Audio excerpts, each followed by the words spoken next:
हाँ, मैं ये कह रहा था, ये हमारा ईस्ट होता है और ये हमारा वेस्ट होता है।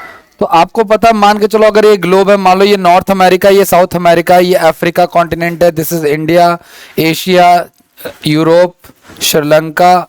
श्रीलंका कोई कॉन्टिनेंट नहीं है, ठीक है, यहाँ पे ऑस्ट्रेलिया वगैरह ना। तो ये जितने भी यूरोपियन कंट्रीज थे वो सारे के सारे ईस्ट की तरफ आए। तो इन सबके नाम के आगे ईस्ट इंडिया कंपनी लगा हुआ था। पहली बात तो ये ध्यान रखना आप लोग, सबके नाम के आगे क्या लगा हुआ था? East India. यानी अगर वो पुर्तगीज है तो पुर्तगीज ईस्ट इंडिया कंपनी, अगर वो ब्रिटिश है तो ब्रिटिश ईस्ट इंडिया कंपनी। लेकिन हमारे दिमाग में हमें लगता है कि सिर्फ अंग्रेज आए, यानी कि ब्रिटिश ईस्ट इंडिया कंपनी आई, और ब्रिटिश ईस्ट इंडिया कंपनी, जो कि इस साल दिवाली होगी, मैंने बताया भी था शायद आपको, ये है ना, शाम वाली क्लास में आई थिंक हमने पढ़ा था कि ये कंपनी ना इस साल डिक्लेयर होगी कि ये इंसॉल्वेंट हो गई है। इस कंपनी का इतिहास लगभग 170 ईयर्स का रहा, ठीक है, वो चीज है, अब खत्म हो गया। हालांकि इंसॉल्वेंट, कॉमर्स वालों को पता होगा इंसॉल्वेंट क्या होता है। इंसॉल्वेंट मतलब बैंकक्रप्ट हो जाना, मतलब इनके पास अब पैसा नहीं बचा बिजनेस करने के लिए। लेकिन अभी करंट में भी जो इसका इंसॉल्वेंट होने से पहले जो इसका गवर्नर था, इसका प्रेसिडेंट जो था, वो इंडियन ही था। आगे नेक्स्ट की बात करते हैं। लेकिन मैंने कहा गाइस ये तो बहुत लेट है, इनसे पहले जो है ना बहुत सारे लोग इंडिया में आ चुके थे। और अच्छा एक चीज और, ये जो इंडिया में पहली बात तो ध्यान रखना आप लोग, इंडिया उस समय बहुत ज्यादा पॉपुलर था। किस चीज के लिए पॉपुलर था?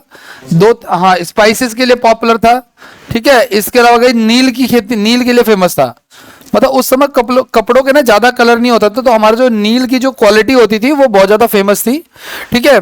ये सारी चीजों के लिए ज्यादा फेमस था वो। तो ये मसाले जो है वो अरब वाले जो है, ये गल्फ वाले जो आजकल लड़ रहे हैं, ये इंडिया से इंपोर्ट करके यूरोप में भेजते थे, मीडिएटर का काम करते थे, उसके बदले कमीशन कमाते थे। इन्होंने क्या किया, ये जो पुर्तगीज हैं, इन्होंने अभी मैप में देख लेंगे हम लोग, इन्होंने ना इस रास्ते को छोड़ दिया और एक नए रास्ते की खोज की। वो अफ्रीका के किनारे किनारे किनारे किनारे आते रहे, और यहां से आने के बाद उन्होंने जो है इंडिया पहुंचे ये लोग, है ना। तो बेसिकली कहते हैं ना कि इन्होंने भारत की खोज की, तो भारत की खोज नहीं की इन्होंने भारत आने वाले एक नए रास्ते की खोज की, मतलब एक नया रूट खोजा। पहले ऐसा नहीं था, ठीक है ना, मतलब एक ही आने का रास्ता था, लैंड वाला, ठीक है। और ना ही इनके जो शिप वगैरह होते थे वो इतने वेल इक्विप्ड होते थे कि ये कहीं भी चले जाएंगे, अटलांटिक में चले जाएंगे, पैसिफिक में चले जाएंगे ना, वो चीज है।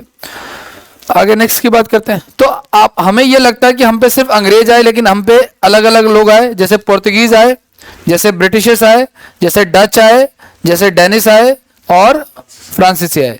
तो कोई अगर आपसे कह दे कि भाई क्या हम पे सिर्फ अंग्रेज है, नहीं, हम पे टोटल कितनी कंपनियों ने रूल किया है? 5। और ये सारे के सारे यूरोपियन है, सारे के सारे क्या है? ये यूरोपियन है, ठीक है ना। लेकिन एक खास बात है, आप समझना इस चीज को। वैसे ये पॉलिटी पढ़ेंगे ना, उसमें भी मैं आपको बताऊंगा। सपोज करो हम एक कंपनी बनाते हैं कोई, और हम लोग आज से 50 साल पहले, 60 साल पहले, जब पाकिस्तान बनाई था, हम लोग, हमारी सपोज करो उस समय एक कंपनी थी, और हम लोग जो है ना पाकिस्तान जाते हैं, वहां पे जाके बिजनेस करते हैं, और वहां पे देखते हैं कि वहां पे देखते हैं कि पॉलिटिकल इम्बैलेंस बहुत ज्यादा है, लोग आपस में लड़ रहे हैं पॉलिटिकली। तो चूंकि हमारे पास पैसा भी है, तो हम उसके अंदर पॉलिटिकल इंटरफेयर करना चालू कर देते हैं। ठीक ऐसे ही कुछ लोग इंग्लैंड में कंपनी बनाते हैं, यहाँ आते हैं, यहाँ देखते हैं कि राजा आपस में लड़ रहे हैं, मौके का फायदा उठाते हैं, और यहाँ पे अपना पॉलिटिकल इंटरफेयर करना चालू कर देते हैं, ठीक है ना। ये सारी चीजें होती है। तो सेम जैसे, तो जितनी भी कंपनियां ये आई आपको दिख रही हैं, ये सारी की सारी वहां की प्राइवेट लोगों की कंपनियां हैं, वहां का गवर्नमेंट का कोई इंटरफेयर नहीं है। बस एक कंपनी को छोड़ करके, कौन सी? फ्रांसीसी जो है ना, फ्रांसीसी ईस्ट इंडिया कंपनी जो थी, वो वहां की गवर्नमेंट ने बनाई थी। किसने बनाई थी? गवर्नमेंट ने बनाई थी। बाकी सारी वहां की प्राइवेट ने। लेकिन जब हम पाकिस्तान जाएंगे और बिजनेस करेंगे, तो यहाँ की गवर्नमेंट को पता है क्या लगेगा? उनको डर लगेगा कि कहीं वहां जाकर के एक पैरेलल गवर्नमेंट ना बना लें हमारे बराबर में, हमारे अगेंस्ट। तो वो हमें रेगुलेट करेंगे। क्या करेंगे? हमें, और उसी एक्ट को जिसके थ्रू मतलब रेगुलेट करेंगे, कानून बना करके, उसी को रेगुलेटिंग एक्ट कहते हैं, ठीक है ना।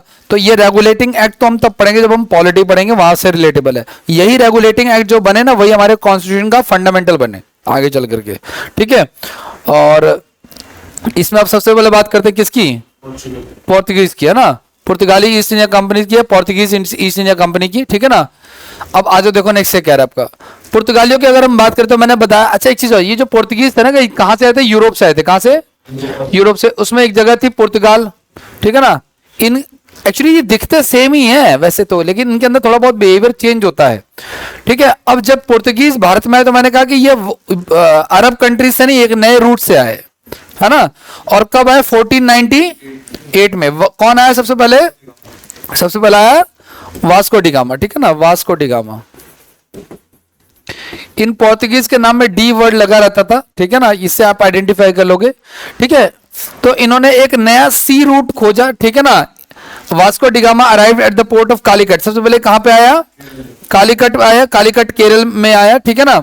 और जब वो यहां पे आया तो यहां पे जो ऑलरेडी जो अरब के जो वो थे, अरब के कौन, जो व्यापारी वगैरह था, बिजनेसमैन था, उन्होंने इनका विरोध किया। लेकिन विरोध के बावजूद भी वहां का जो कालीकट केरल का जो राजा था उस समय, क्या नाम था उसका? जमोरिन था। क्या नाम था राजा का नाम? उसने इसको वेलकम किया और इसको ना जितनी बिजनेस में हेल्प हो सकती थी कि। तो ऐसा कहा जाता है कि ये ना 1 करोड़ रुपए का फंड लेके आया था। कितने रुपए का? 1 CR का फंड लेके आया था। और जो मसाले और जो स्पाइसेस जो हर्ब्स यहां से वो लेके गया, जिसमें उसको किसने मदद की? पूरा एक शिप भर कर लेके गया। कितना भर क्या ले गया? हाँ, मतलब पूरा एक जहाज भर के ले गया। और उसने 1 करोड़ का पत्ता कितना प्रॉफिट कमा लिया? 60 गुना। कितना गुना? 60 गुना within few months. Suppose करो आप स्टॉक मार्केट में पैसा लगाते हो, आप कहीं पे पैसा लगाते हो और 1 करोड़ का क्या हो जाए, आप आगे काम करना बंद कर दोगे, अभी चिल हो जाओगे, कोई टेंशन वाली बात। तुम्हें पता है कि गवर्नमेंट जॉब या कोई बिजनेस जो है इतना आसान नहीं है ना, स्ट्रगल करना पड़ेगा। आपको फ्री में मिल रहा है वो चीज है, तो ध्यान रखना आप लोग। तो राजा जमोरिन ने उसका स्वागत किया 1501 में। ये दूसरी बार भारत आया था। ये टोटल 3 बार इंडिया आया। कौन? वास्को डी गामा, ठीक है। तीसरी बार जब आया ना 1520 के आसपास, ठीक है, तो इसको ना इंडिया का गवर्नर बना दिया, इसका पोर्तुगीज का गवर्नर बना दिया गया था, ठीक है ना। आगे की बात करें, अभी तो कोई ऐसे नहीं तो विजिट कर रहे हैं, यहां से सामान ले जाके उधर बेच रहे हैं, ठीक है, बेच रहे हैं, इनके पास खूब सारा पैसा आ रहा है। कब की बात चल रही है? 1490 यानी 1498, 2 साल बाद क्या आ जाएगा हमारा, और 100 साल बाद क्या आ जाएगा। यानी इन बंदों ने यहां से सामान ले जाके बेचा, है ना, और 100 साल तक इनके आसपास के पड़ोसियों को खबर नहीं हो पाई, ना पोर्तुगीज को, ना फ्रांसीसी को, ना डच को, ना डेनिश को, ना स्वीडिश को, ना ब्रिटिश को। लेकिन अचानक से अगर आपका पड़ोसी घूमने लग जाए ना BMW में, तो आपको डाउट होगा कि ये क्या कर रहा है। आप जाके पूछोगे यार SSC वैसे छोड़ो, जान लेते हैं, वो बात उसे आपको बताएगा नहीं, ठीक है ना। तो 100 साल तक इन्होंने ये बात हिडन रखा कि ये कैसे कैसे पैसा कमा रहे हैं, ठीक है ना। आगे नेक्स्ट की बात करते हैं। ये जो वास्को डी गामा गए, ये आया था केरल पे आया था। क्या आया था? देखो भारत का मैप इधर से ऐसे है, नीचे से आपको पता ना पेनिनसुलर इंडिया है, ठीक है ना। तो ये वाला जो कोस्ट है ना, इसको मालाबार कोस्ट बोलते हैं। क्या बोलते हैं इसको? मालाबार कोस्ट बोलते हैं। ये ज्योग्राफी में पढ़ेंगे हम लोग। और इसको बोलते हैं कोरोमंडल कोस्ट। क्या बोलते हैं इसको? कभी आप लोग पैसा होगा तो आप घूमने जाओ केरला, आपको लगेगा ही नहीं कि आप इंडिया में हो, ठीक है। तो ये मालाबार कोस्ट पे पहुंचा। यहाँ पे आपको पता ही है कि कालीकट पे वहां पे राजा जमोरिन था, मैंने आपको बता दिया, पीछे भी लिखा हुआ था। इसने इसका वेलकम दिया, इसको मसाले दिए, इसको हर्ब्स दिए, इसको स्पाइसेस दिए। Kerala is famous for spices, है ना। कार्डामन हिल्स है वहां पे, इलायची की पहाड़ियां वहां पे, है ना। और दालचीनी वालचीनी जितना भी आप घर के किचन में देखते हो ना, जो चाय में डाल सकते हैं, मसाले वाली चाय बनाते हैं कभी कभी, तो वो सारी चीजें वहां पे सस्ते रेट में मिल जाती है। कॉफी वहां पे सस्ते रेट में मिलती है, ठीक है। तो वास्को डी गामा आया, बिजनेस करके चला गया, ठीक है। आगे क्या होता है उसके बाद, इन्होंने ना बीच में क्या किया, एक ऐसा सेटअप बना दिया। वहां से एक रूल आया पुर्तगाल की तरफ से कि हम ना गवर्नर बनाएंगे, अपने क्या अपॉइंट करेंगे, गवर्नर अपॉइंट करेंगे, ठीक है। तो इन्होंने जो पहला ऑफिशियल गवर्नर अपॉइंट किया था, इसका नाम था फ्रांसिस्को डी अल्मीडा। और ये गवर्नर कब आया था? 1505 में आया गया। 1505 से लेकर के 1500, ये जब इंडिया में आया तो अब इसने यहाँ पर पॉलिटिकल इन्वेजन करना चालू कर दिया। इससे सबसे पहले कोचीन का ना फोर्टिफिकेशन करवाया गया। कोचीन का क्या करवाया इसने? फोर्टिफिकेशन। क्या होता है भाई फोर्टिफिकेशन? मतलब उसको गिरवा दिया। कोचीन जो जहां पे बिजनेस कर रहे थे ना, उस पूरे इलाके में दीवारें खिंचवा दी, ठीक है, ताकि अटैक से बचा जा सके, ठीक है। और इसने अपना हेडक्वार्टर भी वहां पे बनवाया, ठीक है। हेडक्वार्टर नहीं, हेडक्वार्टर्स होता है वैसे, ठीक है। और इसके अलावा और क्या क्या हुआ, इसने ना अगर 1508 से लेकर के 1509 तक इसने गुजरात हो गया, ठीक है ना, मिस्र मतलब इजिप्ट हो गया, ठीक है, और टर्की हो गया। जितने भी मुस्लिम इन्वेजन वगैरह जो थे ना ऊपर की तरफ, और जितने भी और मुस्लिम वो थे, उन सब के जहाजों को हराया, लड़ाई की उनसे, और उनके द्वीपों को क्या कर लिया, ठीक है, अब अभी आपको पता है फरवरी में जब मैं एक हफ्ते के लिए नहीं था, ससुराल गया हुआ था, तो मैं वहां पे जाके मैंने एक जगह पे फोटो शूट कराया। उनकी इच्छा थी कि मैं फोटो शूट कराऊं, तो जैसे तैसे मैंने पोज मारा। तो वो जो पूरा इलाका था वो पोर्तुगीज का, वहां अभी भी पोर्तुगीज फैमिली, तो ऐसा लग ही नहीं रहा था उनका देख करके कि इंडिया का पार्ट है वो, ठीक है। तो नहीं नहीं, वो यहाँ के नागरिक हैं, रहते ही हैं और अपना कल्चर वही फॉलो करते हैं जो पोर्तुगीज वाला कल्चर है उनका, ठीक है ना। उनके नाम ऐसे ही हैं, एलिजाबेथ नाम है, किसी का कुछ नाम है, किसी का कुछ नाम है, वो चीज है। हाँ क्रिश्चियन ही होते हैं, ये सारे क्रिश्चियन होते हैं, क्रिश्चियन। यूपी में नहीं, गुजरात में। गुजरात में, यूपी में नहीं। यूपी में कैसे रहेगा, ठीक है। सुनो सही मेरी बात, वहां पे अगर पोर्तुगीज रहेंगे तो गमछा बांध के रहेंगे, ठीक है, देसी पोर्तुगीज है। मैं जब गुजरात गया था ना, तो वहां पे एक पुल भी मुझे मिला था जो वास्को डिगामा ने नहीं बनवाया था, लेकिन उसकी हालत बहुत खस्ता थी, तो उसको रिप्लेस कर दिया गया था। आगे की बात करें तो क्या क्या पढ़ा अभी तक आपने? हमने पढ़ा कि भाई सबसे पहले पोर्तुगीज आए, फिर आए ब्रिटिश, फिर आए डच, फिर आए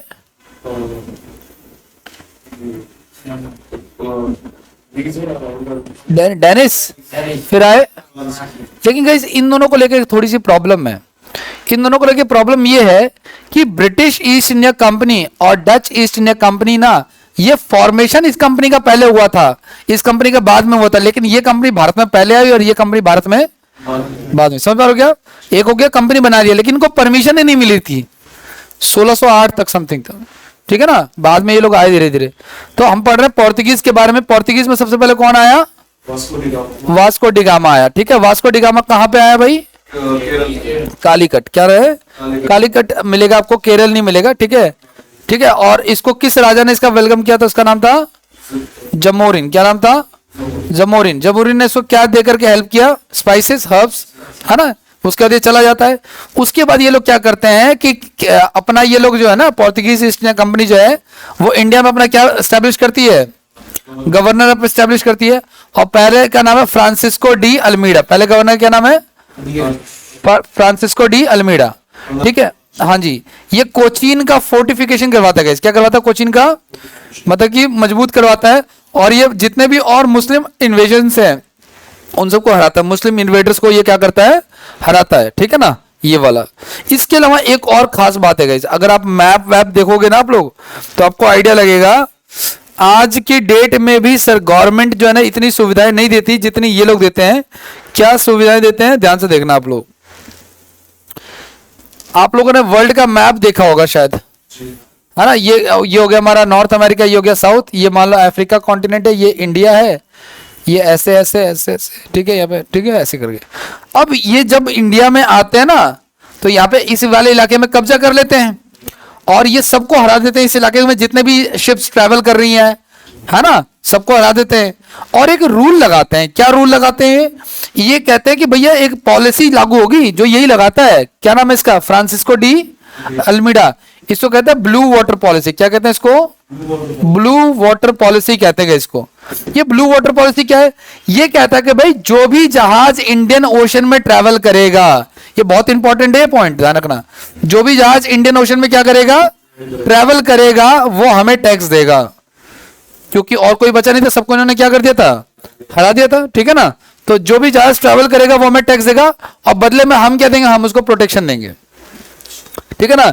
यानी जो एक्चुअली ना जहां समुद्र में ना, समुद्र में भी लुटेर होते हैं, उनको पायरेट्स कहते हैं, ठीक है ना। आज भी होते हैं, ठीक है ना। तो अफ्रीका कई सारे ऐसे देश हैं, तो उन्होंने क्या किया कि जो भी जहाज टैक्स देगा हम उसको पूरी सुरक्षा देंगे। आज की डेट में भी गवर्नमेंट टैक्स रहती है जो भी जहाज क्रॉस होता है। अभी आपको ये ईरान वाला जो केस पता होगा, उसके कारण से ये जो यहाँ पे जो स्वेज कनाल है और आपका ये सब जो है, ये इफेक्टेड है एरिया, ठीक है। तो प्रोटेक्शन देती है ना जब गवर्नमेंट ऑफ इंडिया, तो उसके बदले में सिक्योरिटी नहीं देती है, सिर्फ टैक्स लेती है। मतलब कि समझ आप लोग, जैसे हाईवे पे आप जाते हो तो टोल टैक्स कटवा लेते हो, बदले में आपको प्रोटेक्शन, ये कहता है टोल टैक्स भी मिलेगा और प्रोटेक्शन भी। यानी दो जहाज हर उसके साथ जाएंगे और उसको छोड़ के वापस आएंगे, ऐसी सुविधा वो उस समय दे रहे थे। क्या नाम था उसका? Francisco de.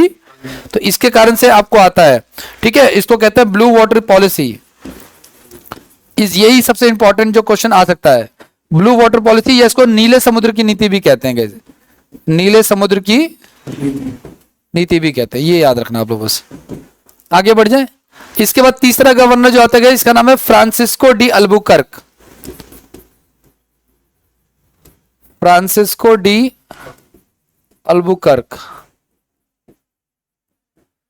ठीक है गाइस। इसको ना एक्चुअल फाउंडर माना जाता है, अल्बुकर्क को जो है real founder of Portuguese, real founder माना जाता है इसको। रियल फाउंडर का क्या मतलब है? मतलब इसके समय में एक्चुअल में पुर्तगाली ईस्ट इंडिया कंपनी जो थी उन्होंने क्या किया? डेवलपमेंट किया, एक्सपेंशन किया। मतलब वो पहले कोची यहां पे रहते थे कालीकट वगैरह में, अब इन्होंने पूरा मुंबई गुजरात तक सारा कैप्चर करना चालू कर दिया, आगे बढ़ने चालू कर दिया, ठीक है। तो इन्होंने इसको रियल फाउंडर कहते हैं, एक्चुअल फाउंडर कहते हैं इसको। जैसे आपने पढ़ा है ना, जैन धर्म आप लोगों ने पढ़ा होगा, है ना। तो जैन धर्म में जो गुरु होते हैं उसको क्या कहते हैं? जैन धर्म के जो गुरु होते हैं उसको तीर्थंकर कहते हैं। क्या कहते हैं? तीर्थंकर कहते हैं। टोटल कितने तीर्थंकर हैं? 24। तो जो 24वें नंबर पे उनका क्या नाम है? महावीर। तो महावीर स्वामी को एक्चुअल फाउंडर कहा जाता। जैसे अनिल अंबानी को हम रिलायंस का एक्चुअल फाउंडर कह सकते हैं। स्टैब्लिशमेंट तो जिन्होंने किया धीरूभाई अंबानी ने किया, लेकिन एक्सपेंशन जो है वो इन्होंने किया। आगे की बात करें। अच्छा, इसने एक मैंने कहा ना रियल फाउंडर क्यों? क्योंकि उस समय इसने पोर्तुगीज ईस्ट इंडिया कंपनी को जो है क्या किया? एक्सपेंड किया। दिनेश एक बार दरवाजा शट चुका दो जरा, जाली वाला गेट भी चुका लो और ये वाला भी चुका लो, डिस्टर्बेंस हो रही है। यही वाला चुका दो, हल्का सा यही चुका दो। चलो धक्का तो उसको वैसे ही है थोड़ा सा, बस बस बस बस बस, बस भाई जाना भी है घर। आगे बढ़े। तो गई इसने 1510 में ना एक जगह थी गई बीजापुर, क्या थी जगह? बीजापुर, है ना। इसने 1510 में इसने बीजापुर जो एक जगह है, ठीक है, वहां के नवाब को, आई थिंक शायद वहां का राजा है, नाम है उसका यूसुफ आदिल शाह। क्या नाम है उसका? यूसुफ आदिल शाह, आदिल शाह, ठीक है ना। उसने गोवा को छीना यहां से, बीजापुर से। गाइस बीजापुर को लेकर के शाम वाले बैच में अभी एक क्वेश्चन आया था कि कोहिनूर हीरा इनमें से किस डायनेस्टी के पास था? एचसीएम का 7 जनवरी का पहले शिफ्ट का पहला सवाल था ये, कि कोहिनूर हीरा सबसे पहले किस डायनेस्टी के पास था? तो वो आदिल शाही डायनेस्टी थी। कौन सी थी? क्योंकि जो कोहिनूर हीरा निकला था ना वो गोलकुंडा से निकला था। कहां से निकला था? ये गोलकुंडा क्या है? गोलकुंडा खदान, कोई मतलब कि माइन, है ना, जैसे खोद करके हीरा चांदी निकालता है, कोयला निकालते हैं वैसा। और ये गोलकुंडा पड़ता कहां है? तो ये बीजापुर में पड़ता है, ठीक है ना। और ये इसी समय निकला था एक्चुअली, है ना। कोहिनूर हीरा जो है ना इसी समय निकला था, बाद में वो नॉर्थ की तरफ गया। आगे बढ़ जाए तो हमने क्या क्या पढ़ा? हम पढ़ रहे पोर्तुगीज ईस्ट इंडिया कंपनीज के बारे में। सबसे पहले कब आए? 1498 में आए वास्को डी गामा। मैंने कहा ये डी वर्ड इनके आगे लगता है। ये आया तो इसका स्वागत किसने किया? जमोरिन ने। किसने किया? जमोरिन ने साहब स्वागत किया और फायदे वायदे कराए वो, चलो ठीक है, बस इतना ही याद रखना। दूसरा आया फ्रांसिस्को डी अल्मीडा की अल्बुकर्क, फ्रांसिस्को डी अल्मीडा, है ना। इसने क्या किया? ये एक पॉलिसी लेके आया था, क्या नाम था इसका? ब्लू वाटर पॉलिसी लेके आया था। ब्लू वाटर पॉलिसी लेके आया था, नीले समुद्र की नीति। आपको बता दिया क्या चीज था ये, एग्जाम में इससे क्वेश्चन आएगा। इसके अलावा अच्छा ये ऐसा कर क्यों पाया? इससे समुद्र पे कब्जा करने के लिए पहले बाकी लोगों को इसने हराया, टर्की को हराया, है ना, इस्लामिक रूलर्स को हराया, सबको हराया, तब जाके कर पाया, ठीक है। ये सारी चीज इसने फोर्टिफिकेशन भी किया गाइस, है ना। इसने फोर्टिफिकेशन किया किसका? इसने फोर्टिफिकेशन किया कोचीन का, ठीक है ना। तो ये सबका फोर्टिफिकेशन किया इसने, ठीक है, ये सारी चीजें। इसके बाद नेक्स्ट कौन आया? ये पहला गवर्नर भी है गाइस, ध्यान रखना चीज का। ये फर्स्ट गवर्नर भी है किसका? पोर्तुगीज का। पोर्तुगीज पढ़ रहे हैं ना हम तो। दूसरा Francisco de Albuquerque, Francisco de, इसको क्या कहते हैं हम? इसको कहते हैं रियल फाउंडर ऑफ पोर्तुगीज, है ना। पुर्तगालियों का रियल फाउंडर कहते हैं हम इसको। और इसने 1510 में किसको हराया? बीजापुर का राजा था गाइस। कहां का राजा था? बीजापुर का नाम था, क्या नाम था उसका? यूसुफ पठान आदिल शाही, यूसुफ आदिल शाही। तो यूसुफ आदिल शाही को इसने हराया और आगे इसने अपना कैप्चर करना, गोवा को छीना इसने। सबसे पहले गोवा पे कैप्चर किया। गोवा में ही आज भी कब्र है किसकी? वास्को डी गामा, ठीक है ना, उसकी कब्र यही है, ठीक है। गोवा जो है गाइस, गोवा देखो एक्चुअली ना पुर्तगालियों, देखो सुनो, ये जितने भी लोग आए ना, पुर्तगाली, British, Dutch, Danish, Swedish, Swedish नहीं फ्रांसीसी, ये जितने भी लोग आए, इसमें सबसे पावरफुल पता है कौन थे? ब्रिटिश थे। सबसे पावरफुल कौन थे? इसलिए हमें लगता है कि अंग्रेज आए थे, तो अंग्रेजों में हम किसके बारे में सोचते हैं? सिर्फ क्योंकि मूवियां भी इन्हीं पे बनी है, इन पे तो बाकी तो बनी नहीं है। अब ब्रिटिशर्स की ये प्रॉब्लम थी, ब्रिटिशर्स ने सबको भगा दिया यहां से, सबको, एवरीबडी, बस एक को नहीं भगा पाए। किसको? क्यों नहीं भगा पाए? क्योंकि इनके ना मटेरियल रिलेशंस थे, मतलब कि मैरिज रिलेशंस थे इनके, है ना। इनका एक राजकुमार था और इनकी एक राजकुमारी थी। इनका राजकुमार था एक, और इनकी राजकुमारी, इनकी शादी हो गई थी, ठीक है ना। इसके कारण से पोर्तुगीज ने दहेज में मुंबई दे दी थी, जाओ ले जाओ तुम्हारी हो गई, है ना। जैसे 1498 में वास्को डिगामा ने भारत की खोज की, पढ़ते ना, अगर वो ना खुजते तो हम बिना खुजे ही रह जाते, है ना। सही बात है क्या? नहीं सही बात, तो ये बिल्कुल गलत है। उसने भारत की खोज नहीं की, उसने भारत आने वाले एक रूट की खोज की थी। भारत पहले से ही था, एग्जिस्ट करता था। अगर ये ऐसा लिख रहे हैं कि भारत की खोज थी, तो उससे पहले हमने जो इतने दिनों से सिलेबस पढ़ रहे हैं, हिस्ट्री का सिलेबस सबसे ज्यादा है आप लोगों का बाकी के मुकाबले। तो 3 महीने से जो 4 महीने से हम पढ़ रहे हैं एंशिएंट हिस्ट्री, मिडिवल और ये सब कुछ, वो सब तो बेकार हो जाएगा फिर, है ना। वो चीज है, तो भारत पहले से ही था, भारत आने वाले एक रास्ते की। लेकिन ये जो हिस्ट्री हम पढ़ते हैं ना, कि ये हमने नहीं लिखी है, ये इन्होंने नहीं लिखी है, फॉरनर से नहीं लिखी है, इसी कारण से ऐसा टोन आता है इसमें। आगे की बात करें तो ये हो गया हमारा फ्रांसिस्को डी अल्मीडा हो गया। उसके बाद गाइस एक और, फिर से एक बार कौन आ गया दोबारा से? वास्को डिगामा फिर से आ गया 1524 से 29 में, और यहाँ पे ये इस बार गवर्नर बन के आया, और यहीं पे 1529 में इसकी क्या हो जाती है? हाँ, गोवा में इसकी मृत्यु हो जाती है, डाइड इन गोवा, ठीक है ना। और इसकी यहीं पे इसकी कब्र है। इसका जो कब्र को क्या बोलेंगे भाई? ग्रेवयार्ड बोलेंगे क्या ना, ग्रेवयार्ड बोलो, कैटाकॉम्ब बोलो, ठीक है ना। तो उसकी कब्र यहाँ पे है, ठीक है। और नॉर्मल वैसे इसको कोई डिजीज वगैरह थी शायद, आई थिंक, लेकिन एज होने के कारण जो इसकी डेथ हुई थी।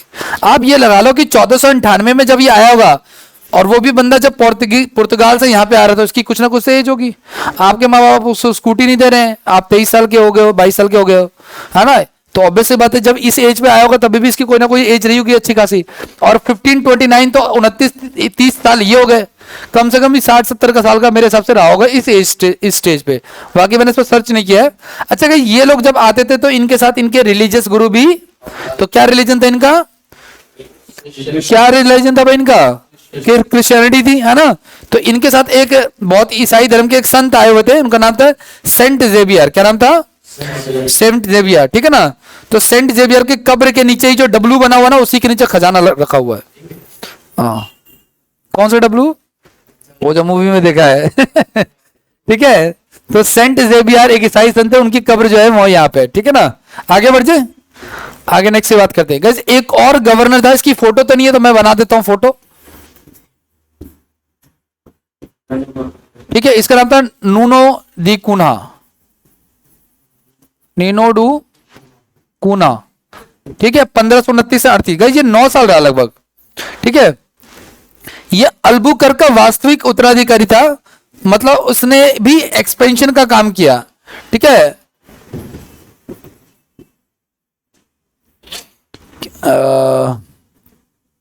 उत्तराधिकारी को हम क्या बोलेंगे यार? उत्तराधिकारी को हम बोल देंगे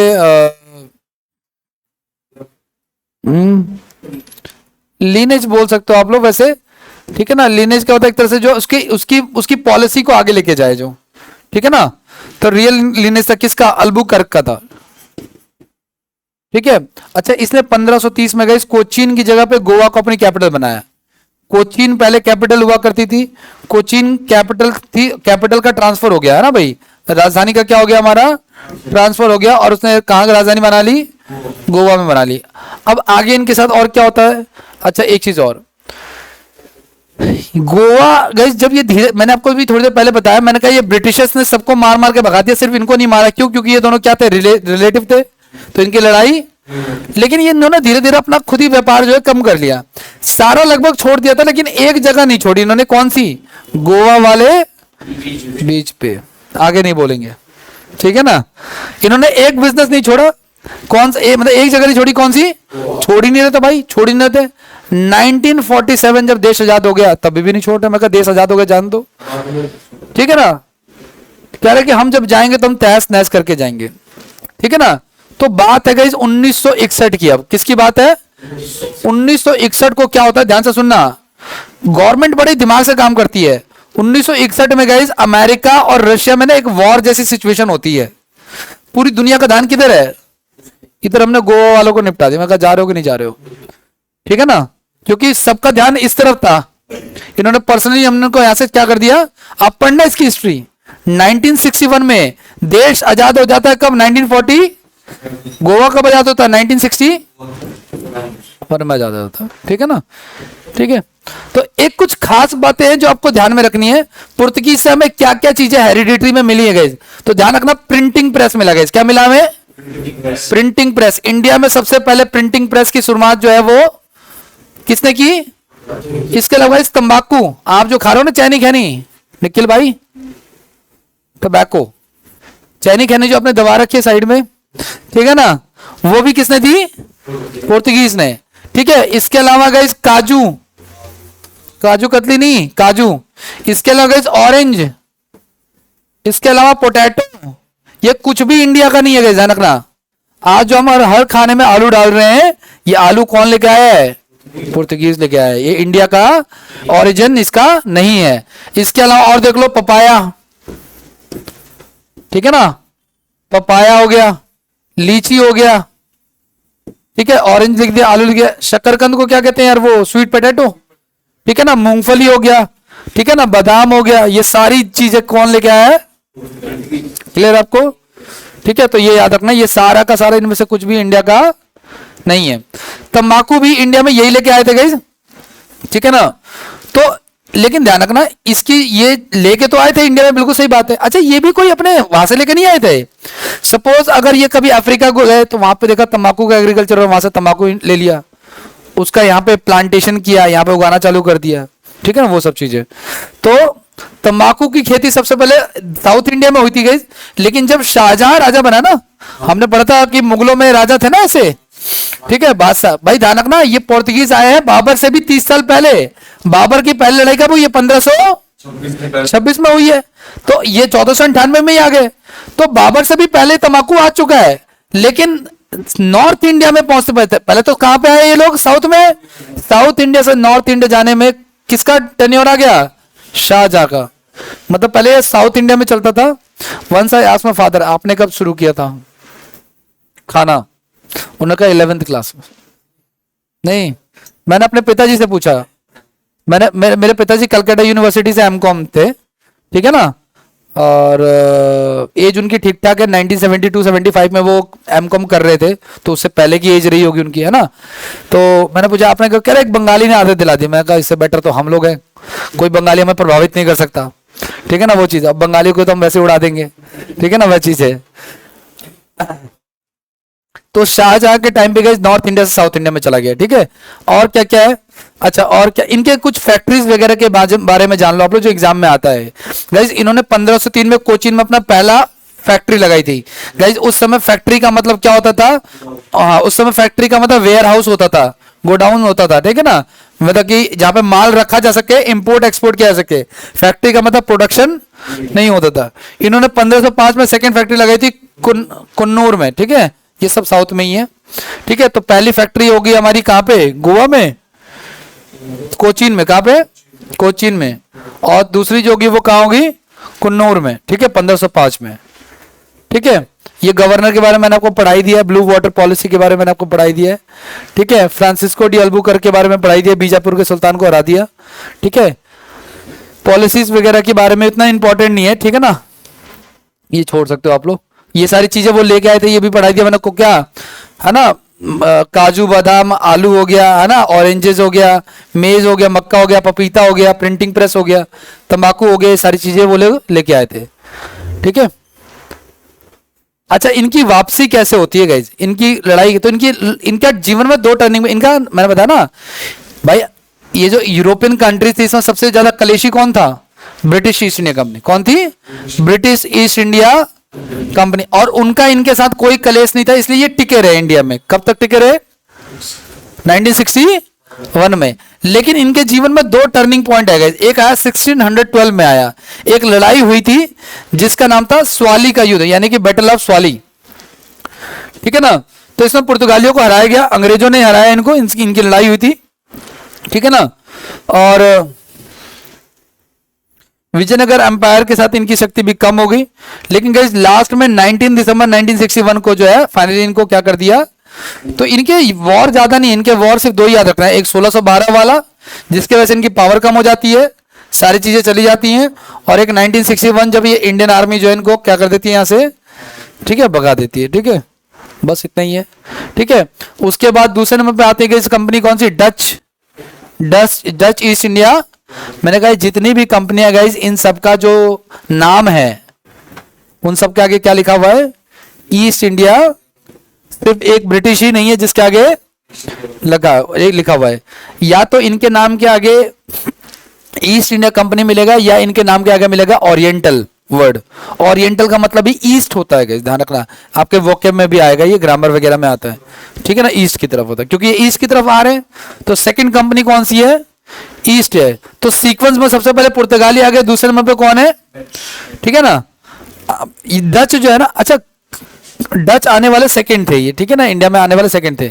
ये कब आते हैं, ये 1602 में। अच्छा, इनका ओरिजिनल नाम, वैसे तो हमने इसको पढ़ दिया डच ईस्ट इंडिया, लेकिन इनका ओरिजिनल नाम कुछ और था, इनका नाम था ये वाला, ठीक है। ये इनके ओरिजिनल नाम कुछ कुछ अलग होते थे, इतना इंपॉर्टेंट नहीं है, बाकी वीओसी से याद रखना आप लोग, लेकिन जनरली ये याद रखना आप लोग, ठीक है। अच्छा, और क्या क्या चीज आपका, इनका पर्पस क्या था, इनका पर्पस था बिजनेस, क्या था, कॉमर्शियल एक्सपेंशन करना और control over the spice trade, मतलब मसालों के ऊपर जो है ना इनको परमिट मिलता था, रॉयल चार्टेड मिलता था। कहां से परमिशन लेके आते थे, अपने अपने जहां से बिलोंग करते थे वहां के राजाओं से, ये जब ब्रिटिश वाले अपनी महारानी से लेके आए, है ना, वो सब चीजें। अच्छा, ये इंडिया में बहुत जगह पे ये अपनी क्या करते हैं, फैक्ट्री लगाते हैं, ठीक है, सूरत में लगाते हैं, भरूच में लगाते हैं, अहमदाबाद में लगाते हैं, कोचीन में लगाते हैं, नागापट्टिनम में, मछलीपट्टनम में, चिंसुरा में, ठीक है, पटना में और आगरा में, अलग अलग जगह पे इनके क्या है, फैक्ट्रीज हैं, ठीक है। हर डायरेक्शन में ये फैक्ट्री का यूज कर रहे हैं अपना। अच्छा, इनका मेन टारगेट क्या है, डचों से ना ज्यादा क्वेश्चन एग्जाम में आता नहीं है वैसे, ठीक है। तो ये ज्यादातर ना इनके आने से पहले गाइस कौन बिजनेस में था, पोर्तुगीज थे ना, इनके आने से पहले कौन था बिजनेस में, पोर्तुगीज थे, ठीक है। तो पोर्तुगीज का जो स्पाइसेस का जो बिजनेस उसको ब्रेक करना चाहते थे ये, उसको क्या करना चाहते थे ये, ठीक है ना, to break the century old Portuguese monopoly on the spice trade, जो 100 साल से, क्योंकि ये आ रहे 1600 में, लगभग किस में आ रहे हैं, आ रहे ना 1602 में आए हैं लोग, और पोर्तुगीज जो काम कर रहे हैं वो लगभग 1500 से मान लो, तो लगभग 100 साल का जो है। और गाइस ये सीधे सीधे आकर के लड़ाई वाली सिचुएशन क्रिएट करते हैं, मतलब डायरेक्ट मिलिट्री कन्फ्रंटेशन करते हैं, किसके साथ, ये पोर्तुगीज वगैरह के साथ भी, ठीक है ना, और एग्रेसिव एक्सपेंशन भी करते हैं ताकि इनका बिजनेस जो है वो क्या हो जाए, सेटअप हो जाए, ठीक है ना। आगे नेक्स्ट की बात करते हैं। तो इनके लिए दो तीन बातें इंपॉर्टेंट है, ठीक है ना।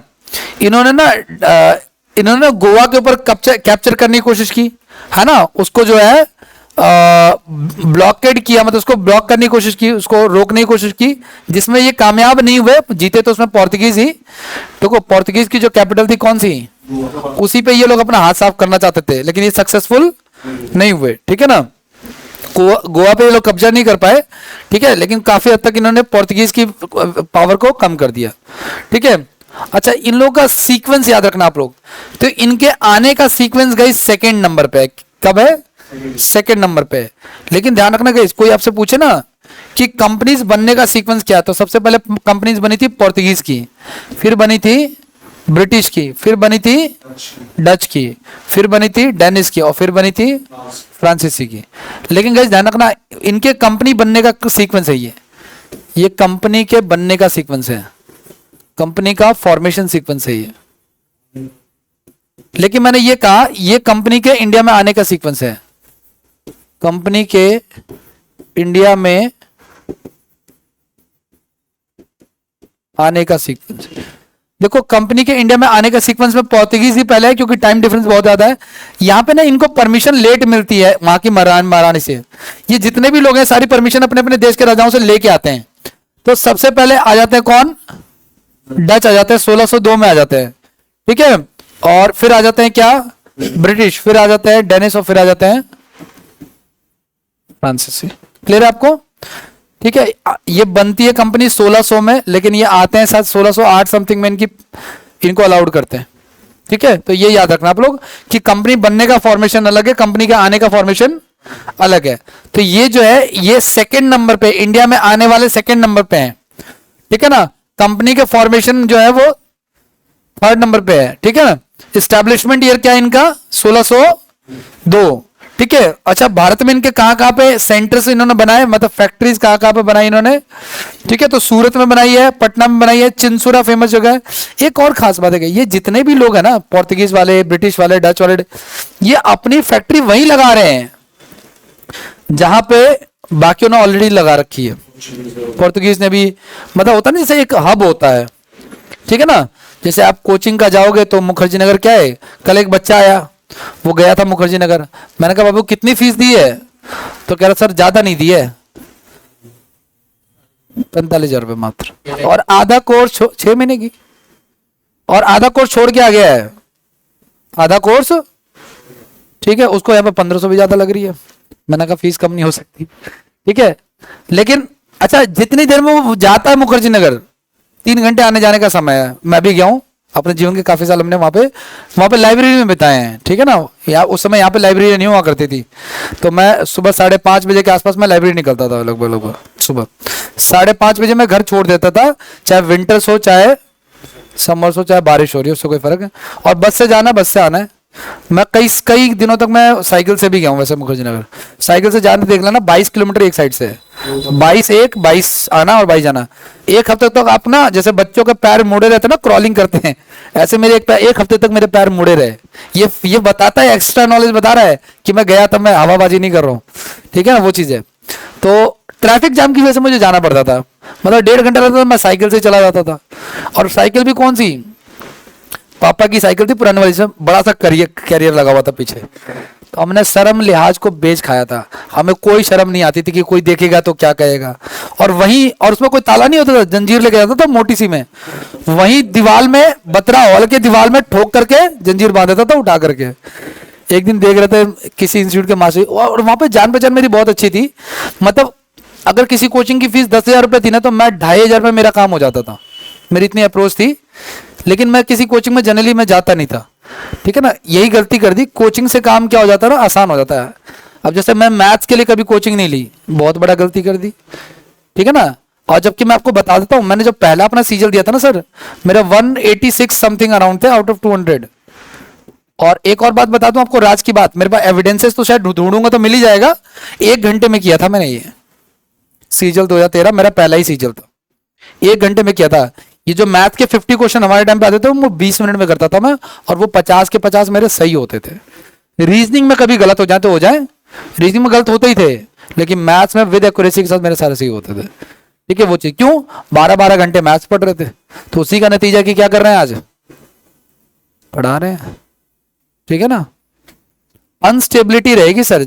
कल भी जो बच्चा आया था उसको यही समझाया मैंने, क्या कि गवर्नमेंट जॉब में आप कितने इंटेलिजेंट हो इससे कोई फर्क है, वो काम करो, वो सब्जेक्ट पढ़ो जो आपको पसंद, तो आपका कुछ हो सकता है, अदरवाइज तो जय राम जी की, फिर कुछ टाइम के बाद आप पक जाओगे, ठीक है। बैलेंस नहीं कर पाओगे तो पक जाओगे। और यकीन मानो आप लोग, जब आप सब्जेक्ट को टाइम देना चालू करोगे ना, तो आपका इंटरेस्ट, जैसे पहले हम मैथ्स पढ़ते थे, इंग्लिश में इंटरेस्ट, बाद में इंग्लिश पढ़ने लग गए, ठीक है ना, तो इंग्लिश में भी इंटरेस्ट आने लग गया, जीएस पढ़ने लगे तो जीएस में, लेकिन तब तक समय बीत चुका था, ठीक है ना। अब आप ये लगा लो कि अगर हम रेलवे के लिए एग्जाम के लिए भी एलिजिबल नहीं है, जिसमें जनरल कैटेगरी की एज शायद आई थिंक 35 होती है, शायद 35 होती है, तो आप you can imagine my age, ठीक है ना, you can imagine my age, ठीक है। बाकी ज्यादा बातें इस पे नहीं करेंगे, माता रानी की कृपा है कि पता नहीं चलता है उम्र का हमारे है। आगे की बात करें, इन्होंने गोवा पे कब्जा करने की कोशिश की, उसमें भी ये सक्सेस नहीं हो पाया, बस इतना ही है इसमें। तो ब्रिटिश हो गया, ये हो गया हमारा, क्या नाम है, डच हो गया हमारा। अब डच के बाद नेक्स्ट जो आता है वो कौन आता है हमारा, ब्रिटिश ईस्ट इंडिया कंपनी आता है, ठीक है।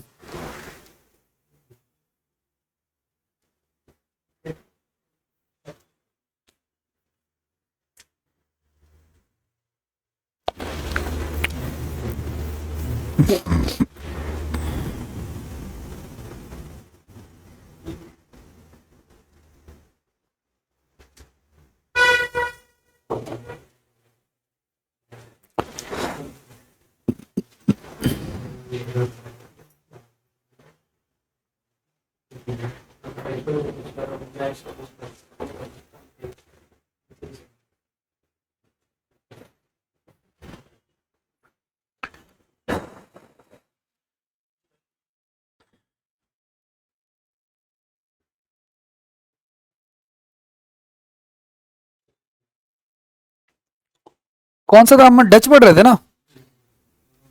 हम्म।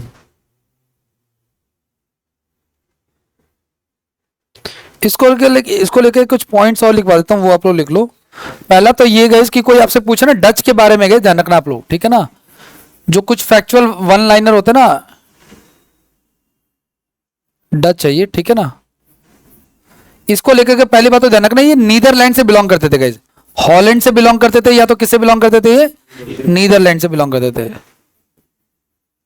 बहुत ही अच्छी जगह है, आप इसके वीडियोस वगैरह देखो तो आपको लगेगा वहीं रह जाते हैं, ठीक है? तो ये ओरिजिनली कहां से बिलोंग करते थे? नीदरलैंड से, ठीक है ना? और इन्होंने, इनकी कंपनी कब स्टैब्लिश हुई थी? इनकी जो कंपनी स्टैब्लिश हुई थी वो कब हुई थी? 1602 में हुई थी। कब हुई थी? 1602 में हुई थी, ठीक है ना? और इनका एक पहला बंदा था गए 1605 में, ये ना इंडिया में आए, ठीक है? पहली बार ये इंडिया में आए, फर्स्ट टाइम इंडिया में आए 1605 में। इनका एक वॉ द हैंग, ये पहला इनका नेवल ऑफिसर था जो इंडिया में आया। 1605 में ये इंडिया में आए। इनकी जो पहली फैक्ट्री थी गई वो मसूलीपट्टनम में थी। फर्स्ट फैक्ट्री जो इनकी खुली वो खुली मसूलीपट्टनम में। कहाँ खुली? मसूलीपट्टनम में खुली। अगर आप अंग्रेजों की भी फैक्ट्रियां पढ़ोगे ना, डचों की भी फैक्ट्रियां पढ़ोगे, तो नाम आपको कॉमन नहीं मिलेंगे, कासिम बाजार, मसूलीपट्टनम, है ना, इस तरीके से।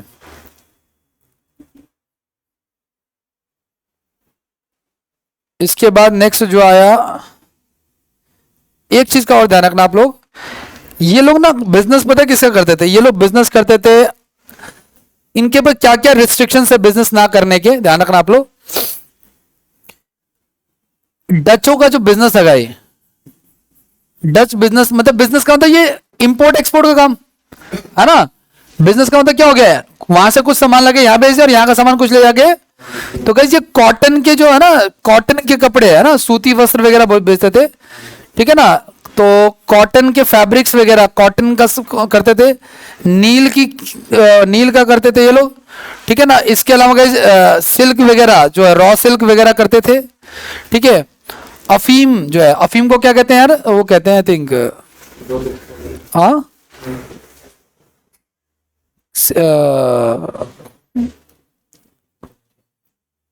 ओपियम आई थिंक, शायद ओपियम, ओपियम अफीम को कहते थे आई थिंक शायद, ठीक है ना? नमक यानी कि सॉल्ट का बिजनेस करते थे, ठीक है? और राइस का बिजनेस करते, ये सारे बिजनेस करते थे। स्पेशली ध्यान रखना ये चीज था, इनके ऊपर ना रिस्ट्रिक्शन था मसालों का बिजनेस, ओपियम कहते हैं ना, है ना? इनके ऊपर मसालों का निर्यात करने का, मतलब कि ये जो है ना स्पाइसेस, स्पाइसेस का इंपोर्ट एक्सपोर्ट, ये स्पाइसेस का बिजनेस ये क्या था, ये नहीं करते थे, ठीक है ना? स्पाइसेस को लेकर के ये मतलब इनको अलाउड नहीं था। अब इनकी फैक्ट्री को लेकर के क्वेश्चन आता है कि इनकी फैक्ट्री कहाँ कहाँ कैसे कैसे, ठीक है? सर ये तो इनका पोर्चुगीज का स्पाइसेस का ही टर्नओवर ले रहा है। नहीं नहीं, ये पता क्या, बाद में ना इनके ऊपर रिस्ट्रिक्शंस लगे, मतलब जैसे कि लड़ाई हुई ना, इसके बाद जो एग्रीमेंट होते थे, संधियां होती थी, ट्रीटीज होते थे, उनके ऊपर रिस्ट्रिक्शन लगते थे। इनकी जो पहली फैक्ट्री थी गाइस वो 1605 में मैंने आपको बताया था, कहाँ पे खुली थी? मसूलीपट्टनम में। कहाँ खुली थी? मसूलीपट्टनम में खुली। 1606 में गाइस इनकी सेकेंड फैक्ट्री खुली, उसका नाम था पेतोपल्ली थी, पेतोपल्ली नाम था इसका, पेतोपल्ली नाम था इसका, और ये आंध्र प्रदेश में था ये। 1610 में इनकी तीसरी फैक्ट्री खुली पुलिकट में, पुलिकट में इनकी थर्ड फैक्ट्री खुली, ये भी आंध्र प्रदेश में था। 1616 में गई इनकी एक चौथी फैक्ट्री खुली सूरत में। सूरत आपको पता है ये कहाँ है, ठीक है, गुजरात में। इसके अलावा 1653 में एक फैक्ट्री खुली इनकी चिनसुरा में, चिंसुरा, चिंसुरा कहाँ है? बंगाल में गए। चिंसुरा कहाँ है? ठीक है ना। 1658 में गए इनकी नेक्स्ट फैक्ट्री खुली कासिम बाजार में। कहाँ खुली? कासिम बाजार में। ठीक है, ये कासिम बाजार ये वेस्ट बंगाल के पास पड़ता है। ठीक है, तो ये सारी चीजें हैं जो डचों से रिलेटेड है, जो डचों का जो फैक्ट है। इसके बाद नेक्स्ट की बात आते हैं, अगले पे आ जाओ। अगली जो कंपनी है उसका नाम है ब्रिटिश ईस्ट इंडिया कंपनी।